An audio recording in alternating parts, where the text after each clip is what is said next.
qui est à Aix-en-Provence donc di ma ko delluwaat ñu koy wax Mousse lañ koy wooyee. donc c'est un professeur donc Bernard Hauteville bu nekk France ma ko doon jox muy corrigé di ma ko delloo. donc par la suite ñu dem ba Sénégal am une transition démocratique. de nouvelles autorités prennent le pouvoir. donc je me dis que période boobu c'est le moment idéal pour contribuer à l'économie de mon pays ou à l'essor économique de mon pays. parce que dañoo nekk ci période instabilité et en matière d'économie ou en matière de finance ce qu'on dit c'est que l'économie n'aime pas l'instabilité. parce qu'on veut d'avoir une prévision de qu'est-ce qui peut arriver ou qu'est-ce qui va arriver afin de pouvoir investir. bi nga koy bind données yi ngi ci utiliser ci régime précédent bi la wala incorporé nga ci les débuts de ce régime. donc données yi nag la plupart des données je les ai prises de l'ANSD l'agence nationale de la démographie et des statistiques. donc yooyu laa joxe woon mais par contre ça prenait jusqu'à fin 2021 wala début 2022. am partie yoo xam ne jël naa 2023 nag yooyu laa utilisé pour comme composante yi ma mën a utiliser pour mën a analyser pour joxe des pistes de solutions. donc qu'est-ce que j'avais fait dama jël 13 chapitres yoo xam ne jàpp naa ne c'est des chapitres chaotiques wala situation yoo xam ne bu ñu ko décanté tey mën na am un impact sur l'économie sénégalaise. ma analyser ko génne les failles wala bokk les points yu ma jàpp ne c'est des points critiques et bu ci nekk ma joxe aussi une analyse avec des pistes de solutions des pistes yoo xam ne jàpp naa ne bu ñu ko toppee mën na amal njëriñ Sénégal. pourquoi parce que tey jusqu'à présent nouvelle autorité ñëw nañ un an et demi plus tard qu'est-ce qu'on voit c'est que l'économie reste toujours un point faible ou un talon d'Achille. et quelle était la situation à l'époque ak pistes yi nga jël maanaam les 13 points nga wax ba mu juumul.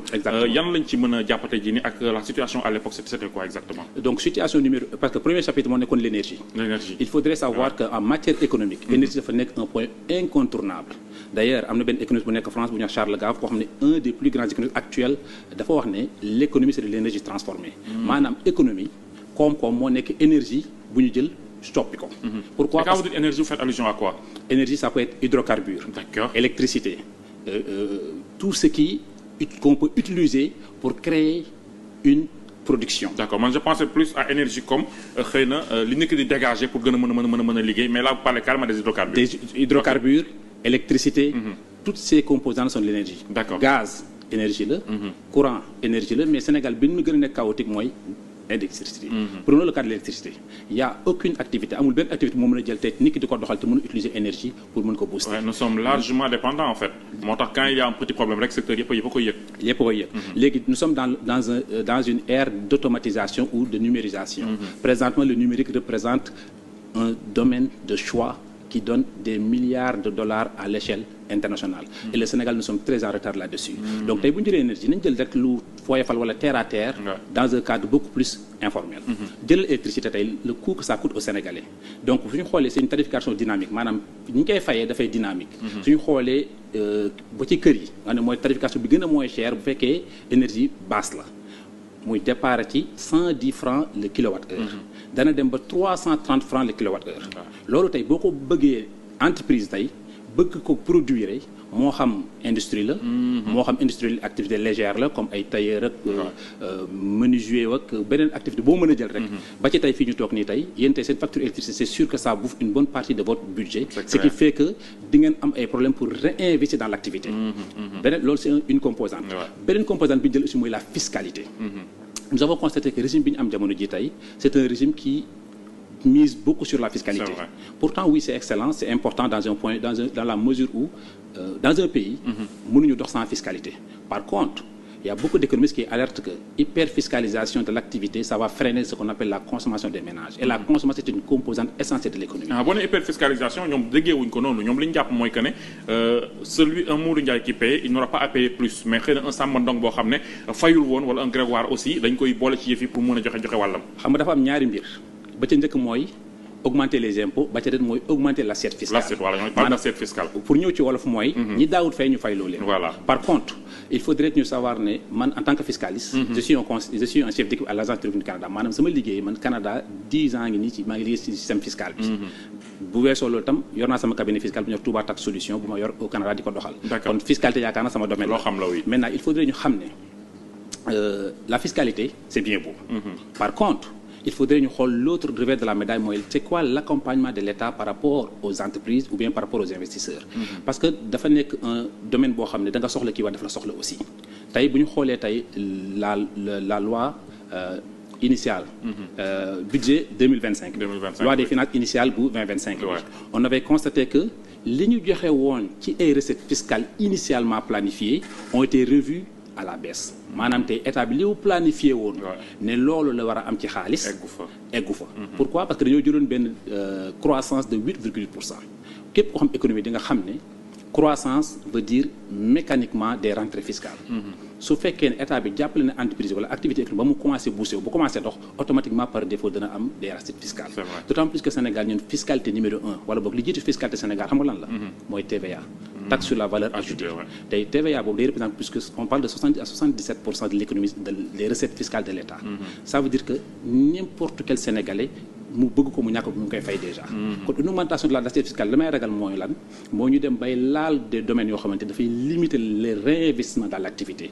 pourquoi borom entreprise bi yor entreprise tey état accompagné ko affaire bi commencé dox mu commencé soxali ko ñaari option la am option numéro 1 mooy mu réinvestir dans l'activité mbir mi gën a yaatu mu gën a yokk lay employé gën a yokk production gën a mën a jaay pour activité bi gën a dox beneen option bi mooy mu génne ay dividende mooy ñi nga xam ne jox nañ seen xaalis ci activité bi ñu delloo leen benn partie wala boog mu séparer ñaari à la fois mais sauf que ñun malheureusement dañu nekk benn tendance d'hyperfiscalisation maanaam di yokk taxe yi bu yàggee mën na freiner l'économie dans la mesure où on est déjà dans une économie qui est vraiment quasiment à terre. Donc yoon bi ñiy jël jamono ji jàpp nga ne mën nañu indil ay jafe-jafe. du ma ne parce que ñoom il compte beaucoup sur la fiscalité Ousmane Sonko il en parle il en reparle nee na tous les il a même donné des exemples en pays yoo xam ne dañ koy exiger et que même boo ko deful c'est un crime boo xam ne mën nañu la ci topp. waaw exactement crime la dans un pays comme le Canada boo deful sa déclaration impôt c'est un crime loolu moom je suis d'accord à 100%.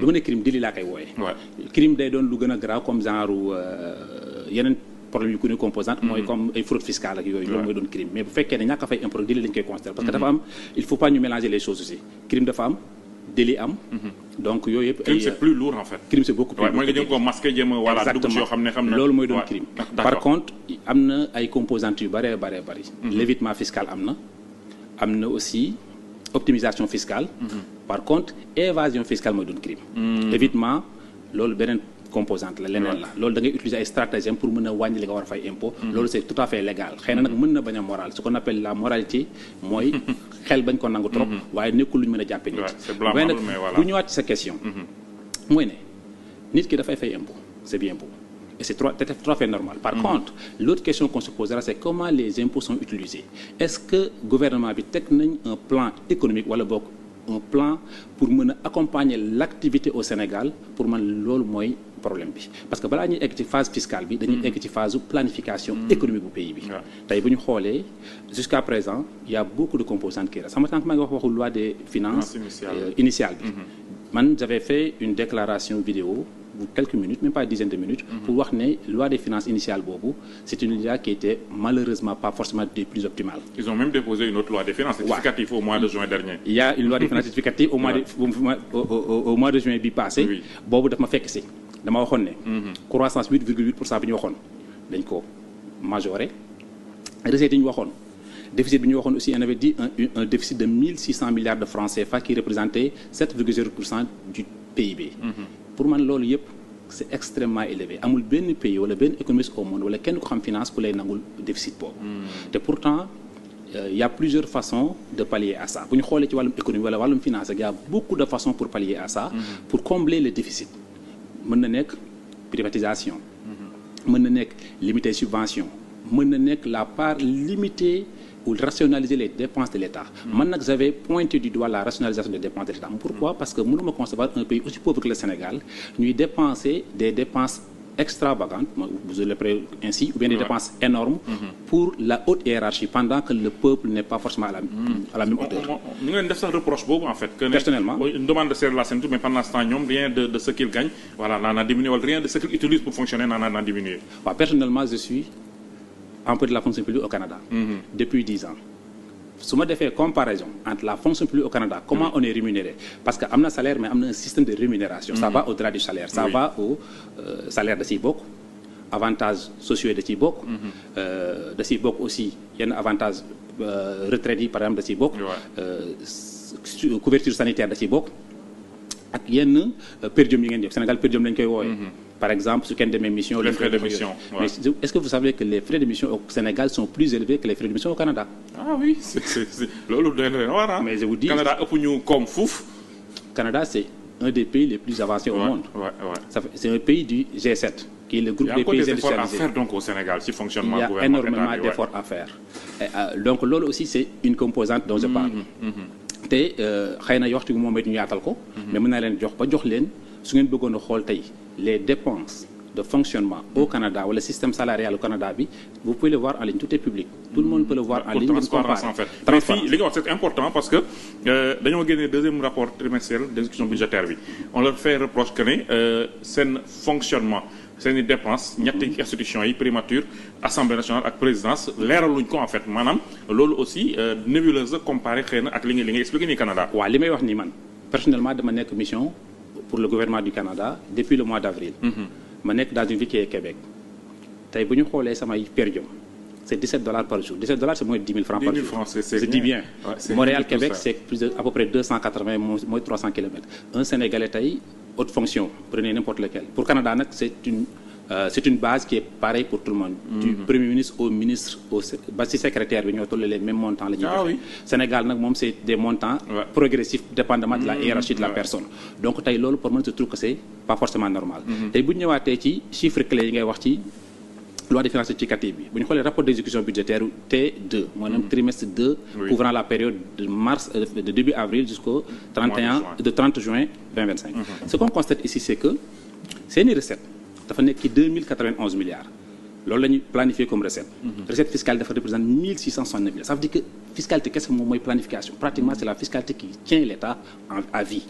beneen problème bi ñu constaté mooy dépense totale 2792 milliards xoolal recette bi ak dépense nga xool déficit bi ni ko toll.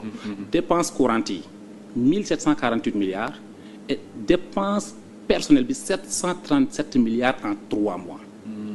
Écoutez le pays le plus développé au pays dans le monde présentement c'est qui? C'est les États-Unis.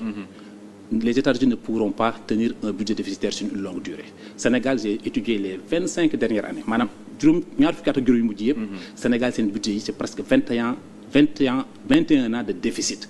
États-Unis présentement problème yi am Donald Trump def ay tarifs ak yooyu yëpp parce que dañoo am ay déficit budgétaire yu yàgg.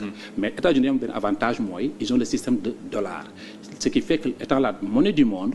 bu ñu utiliser le dollar ils peuvent imprimer des billets aller acheter des produits à travers le monde sans pourtant am de l'inflation. ñun malheureusement on n'est pas dans ce luxe là. donc il faudrait qu'on révise les dépenses publiques ou la rationalité des dépenses publiques. mais ñoom pourtant ils se glorifient d'avoir réduit le déficit qu'en est-il réellement.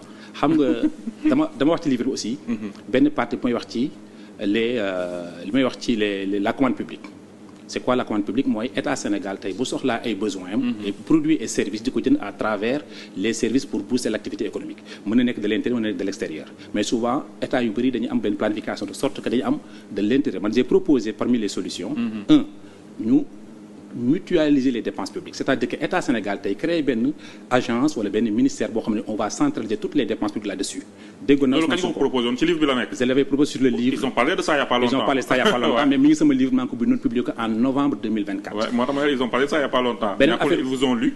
beneen affaire aussi bi ma waxoon mooy bu ñu defee loolu aussi xam nga présentement on parle beaucoup dañuy wax ci waxu. dañuy topp ñu fi nekkoon ñi lekkoon nañu fay ak ñi lekkoon dañ leen topp maanaam tey ku lekkoon effectivement dans un pays normal képp ku jël lu dul yoon da nga ko war a delloo. par contre man ce que je peux pas être d'accord mooy tu me dis que les mécanismes procédure yi fi nekkoon ba nit war ci mën a lekk tu maintiens les mêmes procédures ce qui veut dire que bu fekkee nit mënoon a lekk ba passé rek di dana lekkaat ci biir. man li ma proposé ci pas dû au problème ci racine bi en fait voilà à la ce que je veux dire mooy soo fekkee benn garab mu am problème nga dagg xob bi day saxaat. c'est vrai mais boo demee ba ci racine ba ci reen bi. nga dagg ko l'origine du mal ouais. li may projet fii présentement de donner des cours sur le système de commande publique au Canada supply chain. ci quelles sont les irrégularités contractuelles maanaam tey. lan la ñuy def ba aar un pays de sorte que buy def commande publique système corruption du ci yomb. ma proposé ne leen da ngeen di xool wala ngeen inspiré wu ci parce que dëkk bu nekk ay réalité am. il y a ce qu'on appelle la LGFP la loi sur la gestion des finances publiques au Canada. notamment les articles 32 34 et 33. article 32 mooy lan li may wax ni c'est très public. c'est quelque chose qui est public qu'on peut voir par internet boo demee ci boo dem Google nga bind LGFP 32 33 34 danañ la ko woon. léegi nag man ce que je proposé gouvernement Sénégal moo ñu inspiré ci loi boobu parce que c'est une loi boo xam ne da lay permettre nga mën a def commande publique mutualiser ko parce que Canada dañu am lu ñuy woowee SPAC. service public approvisionnement Canada qui centralise toute la commande publique mais ni ñu koy defee mooy lan mooy ba ca njëkk on constate le besoin. Deuxièmement, on engage les dépenses par la délégation du pouvoir. Et troisièmement, on va vérifier si l'exécution a été faite conformément au cahier des charges. Et quatrièmement, ñu door a mën a def paiement. lii c'est des personnes différentes qui le font à différents stages. tey bu ñu seetloo Sénégal bëri na lu ko gàllankoor jusqu'à présent mooy lan mooy la corruption. et bu fekkee ne. dépense publique bi dañoo def budget bi ñu ne tey on a un budget de 6 milliards. loolu la Sénégal joxe budget 2025 bi 6 milliards yooyu. am nañu recette du 5016 milliards mu manqué 1600 milliards xam ne dafa nekk un déficit ñu war ko mën a chercher man ce que je dirais avant d'aller sur les marchés financiers pour emprunter parce qu'il faudrait savoir que Sénégal récemment dégradé waat nañ ko à nouveau. La notation du Sénégal a été dégradée par Moody's. par Fitch, Standard & Poor's loolu mooy mesure de notation yi nga xam ne dañuy noter pays ci degré de capacité de rentable de risque am. Et juste une parenthèse dégradation de note boobu noonu c'est à cause de quoi ci sa gis-gis. parce que coow li bëri na ci nee nañu c'est à cause des révélations du premier ministre am ñu jàpp ne c'est la situation financière bi nga xam ne nëbboon nañ ñu ko yow mi économiste di ci jàng ban mooy ci dëgg réellement. xam nga la laa njëkkoon a wax. gis nga pendant que le peuple n'est pas forcément à la même hauteur. ñu ngi leen def sax reproche boobu en fait. que personnellement une demande de serrer la ceinture mais pendant ce temps ñoom rien de ce qu'ils gagnent voilà n'en a diminué wala rien de ce qu'ils utilisent pour fonctionner n'en a diminué. waaw personnellement je suis employé de la fonction publique au Canada. Depuis 10 ans. su ma defee comparaison entre la fonction publique au Canada comment on est rémunéré parce que am na salaire mais am na un système de rémunération. ça va au-delà du salaire. ça va au salaire da ciy bokk. avantages sociaux yi da ciy bokk. da ciy bokk aussi yenn avantages retraite yi par exemple da ciy bokk. couverture sanitaire da ciy bokk. ak yenn per diem yi ngeen jox Sénégal per diem lañ koy wooyee. par exemple su kenn demee mission. les frais de mission mais est-ce que vous savez que les frais de mission au Sénégal sont plus élevés que les frais de mission au Canada. ah oui c'est loolu doy na war mais je vous dis Canada ëpp ñu koom fuuf. Canada c'est un des pays les plus avancés au monde. C'est un pays du G7. qui est le groupe des pays industrialisés. Il y a efforts à faire donc au Sénégal ci fonctionnement gouvernement. Il y a énormément d'efforts à faire. Donc loolu aussi c'est une composante dont je parle. te xëy na waxtu bi moom it ñu yaatal ko. mais mën naa leen jox leen su ngeen bëggoon a xool tey les dépenses de fonctionnement au Canada wala système salarial au Canada bi vous pouvez le voir en ligne tout est public. tout le monde peut le voir en ligne. transparence en fait. mais fii li nga wax c'est important parce que dañoo génnee deuxième rapport trimestriel d'exécution budgétaire bi on leur fait reproche que ne seen fonctionnement.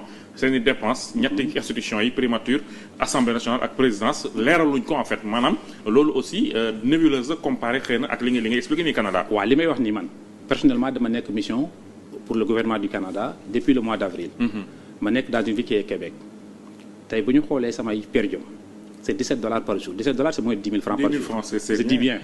Montréal Québec c'est plus de à peu près 280 mooy 300 kilomètres. Un Sénégalais tey haute fonction prenez n'importe lequel pour Canada nag c'est une base qui est pareille pour tout le monde. Du premier ministre au ministre ba ci secrétaire bi ñoo toll les mêmes montants la ñuy joxe. Sénégal nag moom c'est des montants progressifs dépendamment de la hiérarchie de la personne.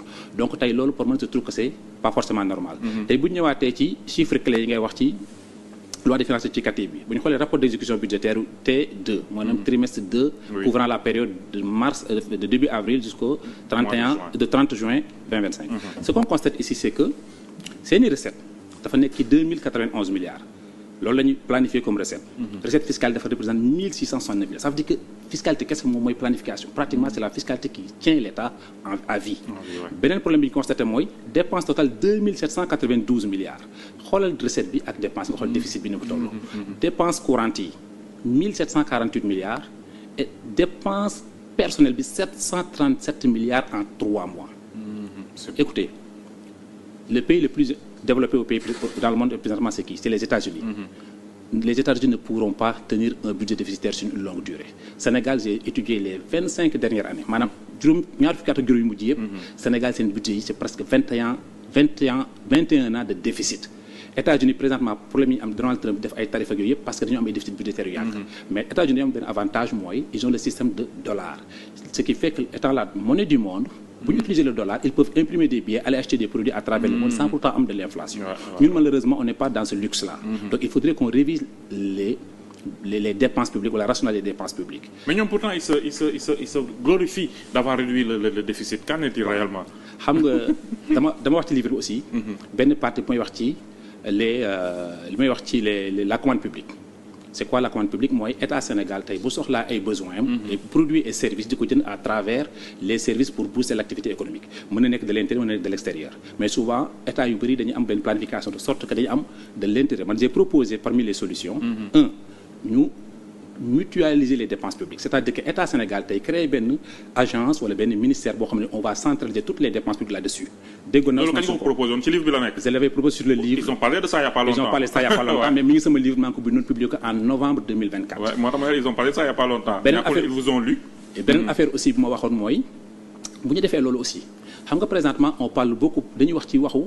dañuy topp ñu fi nekkoon ñi lekkoon nañu fay ak ñi lekkoon dañu leen topp maanaam tey ku lekkoon effectivement dans un pays normal képp ku jël lu dul yoon da nga ko war a delloo par contre man ce que je peux pas être d'accord mooy tu me dis que les mécanismes procédure yi fi nekkoon ba nit war ci mën a lekk tu maintiens les mêmes procédures ce qui veut dire que bu fekkee nit mënoon a lekk ba passé rek di dana lekkaat ci biir man li ma proposé ci pas du au problème ci racine bi en fait voilà à la ce que je veux dire mooy soo fekkee benn garab mu am problème nga dagg xob bi day saxaat c'est vrai mais bu demee ba ci racine ba ci reen bi nga dagg ko xool l'origine du mal ouais. li may projet fii présentement de donner des cours sur le système de commande publique au Canada supply chain ci quelles sont les irrégularités contractuelles maanaam tey lan la ñuy def ba aar un pays de sorte que buy def commande publique système corruption du ci yomb ma proposé ne leen da ngeen di xool wala ngeen inspiré wu ci parce que dëkk bu nekk ay réalité am il y a ce qu'on appelle la LGFP la loi sur la gestion des finances publiques au Canada notamment les articles 32 34 et 33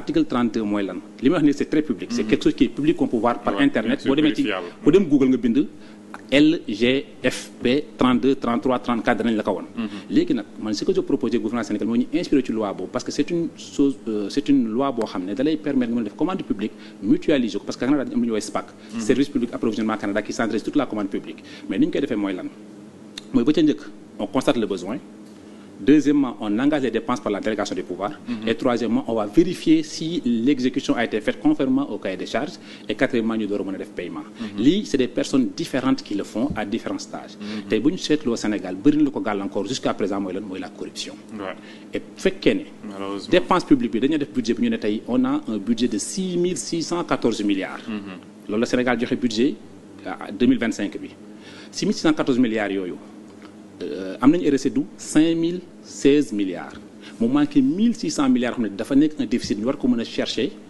man ce que je dirais avant d'aller sur les marchés financiers pour emprunter parce que il faudrait savoir que Sénégal récemment dégradé waat nañ ko à nouveau la notation du Sénégal a été dégradée par Moody's par Fitch Standard & Poor's loolu mooy mesure de notation yi nga xam ne dañuy noter pays ci degré de capacité de rentable de risque am. Et juste une parenthèse dégradation de note boobu noonu c'est à cause de quoi ci sa gis-gis.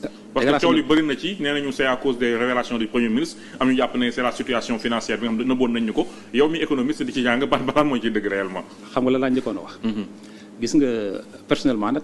jàppale naa personnellement dama contribuer ci Pastef nag loolu dama koy wax mu leer d'accord du ma ne identification boobu ci parti politique je préfère être libre waaye nag bi ca xeex bi méttee ba ma gis ne Sénégal kat dem na ci tànk yu baaxut dama jël sama xaalis ma jënd sama carte de membre ma jël sama xaalis di ko yónnee sama xarit bu ñu Abo Amar nekk Québec ko woo nga laaj ko dara la wax mu contribuer ci Pastef ma ne ko nag man sama statut permettre may dugg ci yéen yi waaye nag dinaa jàpp ci projet bi ba mbir mi xeex par contre nit booy àndamu da ngay àndam ci dëgg c'est important dëgg mooy lan moo njëkkati mooy jiitu li may wax nii def ma ci bëgguma ci dara soxla ma ci benn position lu Sénégal moom ma ñor Sénégalais la gis na Sénégal dafa war a mën a avancer bi Sonko defee déclaration c'était au 26 septembre 2024 bind naa ko ci livre bi li ma njëkk a wax mooy lan une grosse erreur parce que avant may nekk Revenu Canada dama doon liggéey banque Laurentienne du Canada doon liggéey ci marché financier yi di jënd action di jaay action di def ce qu'on appelle les fonds mutuels mais lenn mooy composante essentielle des marchés financiers mooy on n'aime pas l'incertitude donc et aussi képp ku liggéey gouvernement di nga xam ne dafa am ce qu'on appelle le degré d'information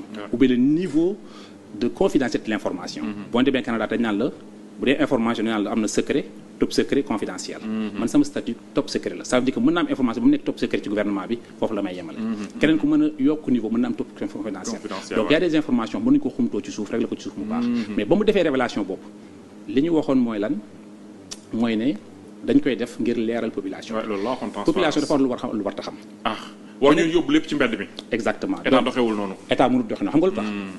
dama liggéey ci état pendant très longtemps en même temps aussi dafa am loo xam ne population bu ko xamee et après lan la yokk askan wi gisuma ko par contre. c'était pas pour rassurer les bailleurs leur dire que cette nouvelle équipe veut bien faire lépp ci transparence. li ma bëggoon wax mooy lan. Ousmane Sonko président premier ministre bi mu wax loolu dafa ne ci waxam nag laay jàpp. ne am na ñu nekkoon ci waxtaan bi ñoo xam ne dañu woon président jarut a génnee mu ne président ne du ma tàmbali sama mandat ci lu dul dëgg. xam nga dëgg am na mais aussi dëgg dafa am foofu lu mu war a aju. on peut choisir li ñuy wax. waaw exactement li ma doon waxee mooy bi ñu ko defee automatiquement ça a créé une mission du FMI du Fonds monétaire international bu am Sénégal ci mois d'octobre passé. Edouard Gamayel moo ko dirigé woon. c'est vrai bi ñu defee kii bi automatiquement dañoo suspendre Sénégal financement yi mu waroon am. loolu déjà c'est un point deuxième point mooy automatiquement maison de notation mooy Standard & Poor's Fitch ak Moody's ay compagnies yu nekk États-Unis yoo xam ne dañuy def mooy vérifier un pays degré de solvabilité wala degré de risque am. En fonction de ça ci la marché financier di ko lebal tey boo xoolee Sénégal tey pratiquement les marchés financiers refusent de prêter de l'argent wala boog à des conditions extrêmement contraignantes. Donc Sénégal day obligé dem ci marché UEMOA wala yeneen yoo xamante ni ay rabat mais loolu lépp endettement la. donc ce qui fait que comparé à ce que ñu la mën a ñu indil. waaw léegi li ma doon wax mooy lan su fekkee ne on a constaté des manquements budgétaires wala financiers de l'ancien régime. ku fekkee ne da nga am responsable on doit traduire les personnes responsables. Par contre devant les juridictions compétentes par contre ce n'est pas une raison def du populisme génn ndax ko dans le public c'est pas forcément la bonne façon. Il faudrait passer par d'autres tey jusqu'à présent statut Sénégal dafa ancré wu dans plusieurs compagnies du marché des marchés financiers instant bi ñu ngi taxaw di càmbaraat Sénégal d'ailleurs Angleterre ñu ngi ko doon xoolaat comment ça s'appelle encore sax récemment rek génne nañ un taux d'endettement de Sénégal ñun ñoo annoncé woon 119% bi. donc yooyu yëpp tey dafay wane ne malheureusement c'est une démarche un peu maladroite que j'aurais évité à la fois et je pense personnellement que su fekkoon déglu na tey duñ ko waxaat. mais nag fi ma doon rebondiraat mooy lan. oui allez-y. fi ma bëggoon dugaat mooy la limitation des dépenses publiques. Parce que maa ngi wax sànq waxu mutualiser les dépenses. Oui. di proposer article 32, 33, 34 loolu c'est une façon de réviser la commande publique. Et ce qu'on constate au Sénégal je le dis ici il y a beaucoup de conflits d'intérêts dans ce gouvernement actuellement képp ku xam. conflit d'intérêts. képp ku xam ni ñu joxe marché public. dafa am ce qu'on appelle les irrégularités de marché public maanaam joxe alali askan wi ci nootu yoon. xam nga ñu fal la nga dirigeam réew taxut la nekk ci koppar yi yaa ko moom dañu la ko dénk. bu ñu ko dénkee tam dañoo jox ay textes ay règlements yoo xamante ni daf nga war a topp bala ngay joxe marché public maanaam ba ca njëkk mooy lan mooy ne ce qu'on appelle l'embauche obligatoire. Embauche obligatoire mooy lan nga war a joxe marché public tënk ko tënkin woo xam ne sa benn xarit rek moo ciy mën a jot wala koo xam mbala nangam masalan ma gis ne Mamadou Awa Ndiaye mi ngi liggéey 7TV nekk agent de communication ma def sama appel d'offre def ci ne kuy liggéey marché 7TV la kuy def nii la fexe kuy présenté journal fexe ma yokk si mën a ñëw su boobaa dañoo embauche obligatoire. am na beneen bu ñu woowee tamit relation employeur employé. mooy lan mooy may xamante ak ki may jox marché public loolu moom amul benn loi ci àdduna bu ko nangu.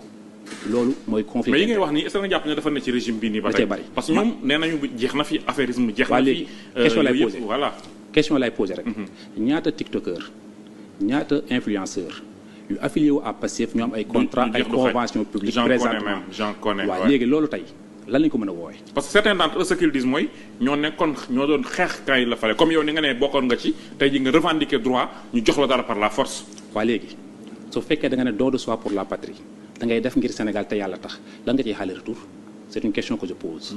man li may wax nii c'est des choses yoo xamante ni Donald Trump États-Unis xalaatu ko def. Mark Carney au Canada xalaatu ko def. Emmanuel Macron en France xalaatu ko def. Keir Starmer Angleterre xalaatu ko def. Poutine ba ci Russie xalaatu ko def pour quelle raison Diomaye war ko defal Sonko wala keneen donc li may wax ni man c'est juste attaquer une personne nag. j'ai rien contre personne li may wax nii lépp surtout même ak li ñu doon woote en fait sama xol tey. li ma ñaan yàlla mooy ñu réussir parce que seen réussir mooy sama njariñ. c'est vrai mooy seen njariñ mooy njariñu keneen. par contre dafa am loo xam ne c'est des choses qu'on doit réviser. mooy lan mooy ne waruñu jël alali askan wi di ko joxe ci nu mu leen neexee. pourquoi parce que ñi koy jox moomuñu ko ñi koy joxe moomuñu ko yow tey soo génnee nga fay courant fay nga ci benn composante taxe boo xam ne mu neex la mu naq da nga koo fay nga génn nga jënd benn produit et service lu mu mën a doon kii fay TVA boobu c'est l'argent du contribuable sénégalais man ce que je voulais en ce moment la priorité actuellement xam moo nekkoon lan koy defaan projet mooy lan mooy le contribuable sénégalais lan mooy son quotidien bi ma jugee Diourbel tey di ñëw man Diourbel laa dëkk sama lépp Diourbel la su ma ñëw Diourbel laay toog mais su ma jugee Diourbel tey di ñëw sama xol dafay jeex amul fenn fu may romb tey y a beaucoup de routes ou d'itinéraires yoo xam ne à Diourbel je suis obligé de faire les contournements mais loolu jusqu'à quand l'hôpital à Diourbel fii nii maa ngi fi wax le décalage entre les infrastructures et l'augmentation de la population nous sommes dans un pays qui en espace de 20 ans a été multiplié par 2 et les planifications démographiques maanaam li ñuy planifier ci population sénégalaise mooy leen d'ici 10 ans 20 ans on va quasiment être multiplié quasiment par 0,7 0,8 ça veut dire quoi ça veut dire que population ni mu nar a yokkoo ndax Sénégal yi nga am une planification sur les infrastructures pour mën a fekk ji loolu